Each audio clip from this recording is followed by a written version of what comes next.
All right, this is Nick Krautter with Darby Britton, and we're going to give you guys a breakdown on what happened to residential real estate in Portland, Oregon in 2023. So, big picture, we're going to be scrolling through a lot of data here, but we wanted to hit on the big highlights. So, I think the biggest highlight is our average sales price is down only 2%, 2023 versus 2022. But that's the same year where we saw interest rates go from about 3% to where did they peak this year, Darby? 8%. So we go from about 3% to 8% between 2022 and the end of 2023. And we're going to show you a sales chart that'll show you the effect of that last year and kind of a recovery over this year. We saw sales were down quite a bit too. So in 2022, we had 27,000 sales in the Portland metro, and this last year was 21,000. So about a 25% decline. But again, a lot of people sold homes. Darby, you had a really good year helping people buy and sell. Yep. So here's the average and median sales price chart. And this is going back to 2008. And you can see typically in Portland, what happens is a normal seasonal trend here in Portland is that prices go up in the spring and summer, and then they dip into the winter. But what you see towards the end of this chart here that's really pronounced is from the summer of 22 into the winter, huge pullback in pricing. So we mentioned that the prices are down about 2%. But Right. from last December to this December, prices are actually up because last December was so bad, and this December is just what I would call kind of a normal, rainy, Recovery. dark winter Portland, season where people, if you don't have to move, you're going to wait until it's a little sunnier and easier to move. So, we see the effect of the rising interest rates pushing pricing way down as a lot of buyers got priced out of the market. What were some things, Darby, your clients are doing to afford homes with higher interest rates? And, do you think it's having a big effect on sellers, or do you think that that's dependent on the price point? What are some trends you're seeing that aren't showing up in just this one big chart? Yeah, I mean, to combat affordability and combat the higher interest rates, we've been doing and seeing a lot of seller paid buy downs. That's been a huge one for us and for our clients, and something that also really helps with sellers maintain price integrity. So let's say a seller can contribute $20,000, and that really helps with the buyer. That helps the buyer qualify for that higher price point. It also really helps with their affordability on their interest rate. So the seller buys down that interest rate by 2 points. And in turn, the seller then, maybe saves a couple, $10,000 to $20,000, not having to reduce the sales price. So that's something that we're seeing people really take advantage of right now. I think for kind of the higher, more luxury price points, kind of in that $1 million plus, we're not seeing buyers be as affected by interest rates, just because we're seeing more cash kind of in that price point. More investors kind of coming in, trying to get more aggressive. And then for sellers, a big thing right now is that a lot of people refinanced when interest rates were in that 3%. So there's a ton of sellers out there right now sitting at a 2 or 3% interest rate. Sure. And they're just not wanting to sell. They might want to sell, they might want to make a move, transition into a bigger or a smaller home. But financially for them, it's just not making a ton of sense to kind of get out of that lower interest rate to get into a higher one. So we're really seeing that kind of stagnate inventory, which is really keeping inventory low. Right. Yeah. If you want to scroll back up to that inventory chart on the first page, that was pretty interesting to me as well. And this is another way to kind of look at the effect, because, a couple things happened with interest rates, right? More buyers aren't able to qualify because affordability is down. Keep going all the way to that first page, where you can see the monthly inventory, because I think that's really helpful. But the flip side is, like you said, for every buyer that got priced out of the market, you had a lot of sellers that chose not to sell. So there was less homes on the market for sale. And so just like any economic system, supply and demand works in real estate. And typically what they say a balanced market is 6 months of inventory. That means if no one else listed their houses at the current rate of sales, it would take 6 months to sell all the homes that are currently for sale. It's not a real thing. It's a way to look at market trends and the health of a market. But you can see the highest inventory we've had in the last 3 years was this November, actually, at 3.5 months, which is still a seller's market. I personally wonder if, with a prolonged low inventory market, if we're going to change that wisdom of what we call a balanced market from 6 months to something lower. The way I would look at it, there's two ways to look at inventory and how it affects pricing. So the way that, if 6 months is really the number, if we had 12 months of inventory, you have to lower prices until you get the sales up and you get investors or buyers to buy property. And the way you do that is by lowering the prices or making the interest rate much lower so the affordability goes back up. But what will be interesting, and I think the way we can look at this monthly inventory and kind of where is the new middle that doesn't really favor buyers or sellers, is really where pricing's going.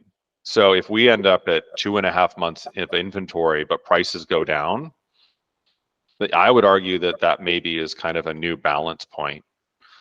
What are some conversations you're having with buyers around interest rates for those? I'm sorry, specifically for the buyers that already own a home. The people that want to move to a new neighborhood, that want to downsize, upsize. All the different reasons people move, that have that 3% mortgage and want to move. Like, is there a certain new interest rate where they feel like, it isn't, you're kind of giving up a good deal, but it's worth it because rates are at 4% or 5%? Right now, it's we're recording this mid-January of 2024, and where are our rates about right now? About mid to high sixes.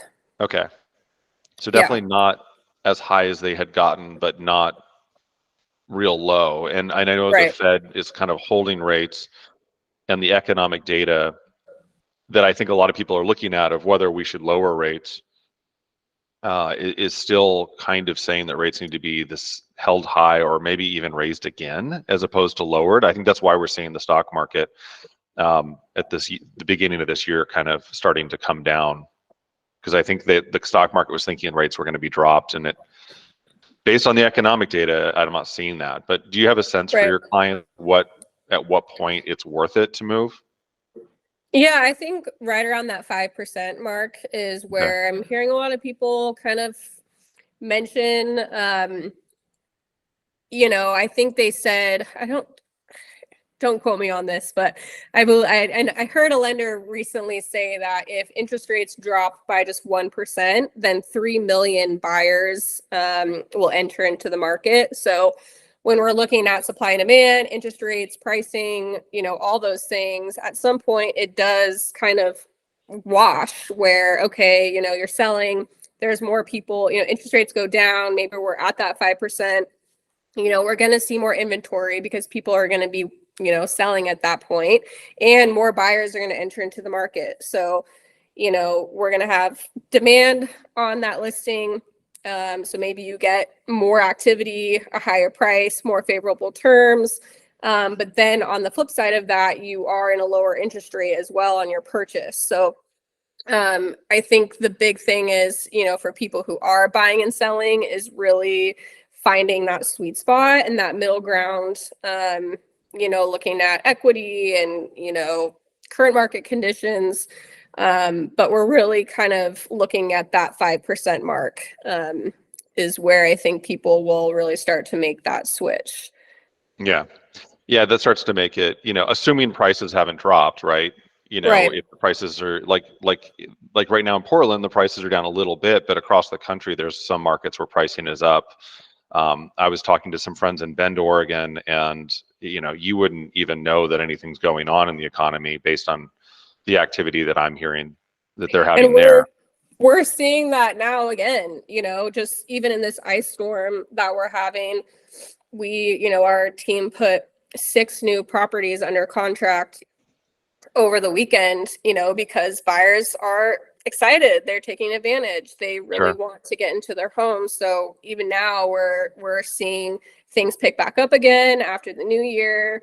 And buyers getting more and more familiar, comfortable with the interest rate. So, and Yeah. I believe the Feds are going to be meeting in March next. So that's kind of that big date that we're looking at to see if there's any fluctuation in rates, because that's typically when that might happen. Okay. Let's talk about what are your big kind of predictions for 2024? So if we record this video a year from now, what do you think is going to happen? I think that this year is going to be a little bit of a rebound year again. I think we'll see some uptick in activity, especially if rates drop, or go down. I don't expect anything drastic to happen the first half of the year. I think, again, we're just kind of settling into the turbulence of the rates. So I think we'll have probably a pretty strong, first half of the year. Nothing too crazy, nothing too slow. I do think that if rates go down, we're going to see a pretty huge uptick in buyer activity. And so that's kind of my prediction. I think we're going to see, prices tick up a little bit and restabilize from where they were and rebound. And I think we're going to see more buyers enter into the market. Yeah, I mean, I think it's, I've been doing this almost 20 years, and it's worth remembering that the normal cycle is the prices increase in the summer and then decline through the winter. And so I think we're seeing kind of a more normal cycle trend. I think COVID kind of broke that cycle for a couple years because you had so many people moving out of cities and into rural areas. You had so many first-time buyers. You had so many people that all of a sudden had the money for the down payments and that had the buying power with low interest rates entering the market. And that really, really pushed demand. And so now we're seeing, lower demand, but in terms of what you can see in pending and sold properties. But we're also, like you said, there's a lot of sellers on the sidelines as well that are waiting because they need to buy as well. And so my advice to people, and it's a little different now because we've seen such a huge shift in the interest rates. If you're moving within the same market, you can wait for prices to go up, but then when you buy, you're paying more, or you can wait for prices to go down to buy, but then if you sell, you're selling for less. And so it's really about being in a property you can afford, that you plan to be for, a decent amount of time. If someone's saying they only want to live in a home for a couple of years, it might make more sense to rent than buy. If you're thinking 5 or 10 years, then, buying has historically been really advantageous. That's not always the case. I mean, we definitely had a big pullback from 2008 to 2012, and it took a while for people to recover from that if they had bought. And I was one of them. I bought my first house in 06 and my second house in 08, and those were both underwater for a long time. But I had a property I could afford. It was where I wanted to live. I was planning to be there long term. So, that second home was kind of my move up home. And, I ended up keeping that home for 10 years. And so it worked out in the end. If I had to move across the country and needed to sell it, I would have taken a loss. And, just like with the stock market, you don't always make money. I think people sometimes forget that in real estate. But if you can hang on and you're not forced to sell, you can kind of weather the storm. Ride the wave. Yeah, and I think that long term, real estate is still a good investment. And I think, again, long term, I don't think we're going to see the end of city living in our lifetimes. I think people they want the convenience, they want the activity, the entertainment, they want the economic mobility, they want the social aspects of living in a city. And I think I talked to a lot of people that during COVID moved out to the woods or moved out to the country, and after a while they were like, regrets. "Oh man, I miss being able to walk to the grocery store. I'd be able to miss walking to my favorite restaurant or bar, or going to see a movie that isn't,